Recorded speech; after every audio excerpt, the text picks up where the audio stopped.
తెలంగాణ ప్రభుత్వం దయచేసి మాకు ఈ అల్లమెల్లిగడ్డ మైక్ సౌండ్ లోని విముక్తి కలిగించండి. పొద్దున లేస్తే సాయంత్రం దాకా ఒకరు అల్లమెల్లిగడ్డ సౌండ్, ఒకరు కూరగాయల సౌండ్, ఒకరు పాతింప సామాన్ల సౌండ్, ఒకరు స్టీల్ సామాన్ల సౌండ్, ఇంకా ఇలా ఎన్నో ఉన్నాయి. ఆఖరికి చిక్కెండుకలు కొనుక్కునే వాళ్ళు కూడా మైక్ సౌండ్లు పెట్టుకుని తిరుగుతున్నారు. ఇలా ప్రతిరోజు ఇంటి చుట్టూ పొద్దున నుండి సాయంత్రం వరకు మైక్ సౌండ్లతో సావగొట్టేస్తున్నారు. పిల్లల బ్రెయిన్ కి పాఠాలు వినిపిస్తాయా లేదా మీ అల్లమెల్లిగడ్డ సౌండ్లు వినిపిస్తాయా మీరే ఆలోచించుకోండి. ఇంట్లో పేషెంట్స్ ఉంటారు, ఒక పక్కన ఆరోగ్యం బాగాలేక ఎంతో ఇబ్బంది పడుతూ ఉంటారు. వాళ్ళకి మైక్ సౌండ్లు ఎంత ఇబ్బంది కలిగిస్తాయో అమ్మే వాళ్ళు మీకు తెలుసా? ఇక వర్క్ ఫ్రం హోమ్ చేసుకునే వాళ్ళ బాధ్యత వర్ణనాతీతం. ఆఫీస్ లో ఒక పక్క వాడు సావగొడుతూ ఉంటాడు. ఇక మీటింగ్ అటెండ్ అవ్వాలి అంటే ఏ సైడ్ నుండి ఏ మైక్ సౌండ్ వినిపిస్తుందని భయం వేస్తుంది.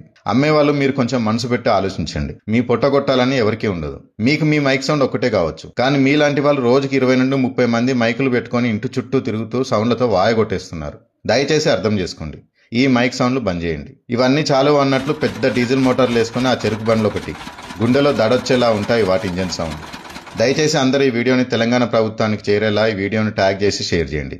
కొంచెం ఈ మైక్ సౌండ్లు బంద్ అయితే చాలా విముక్తి పొందుతామని నా ఆలోచన.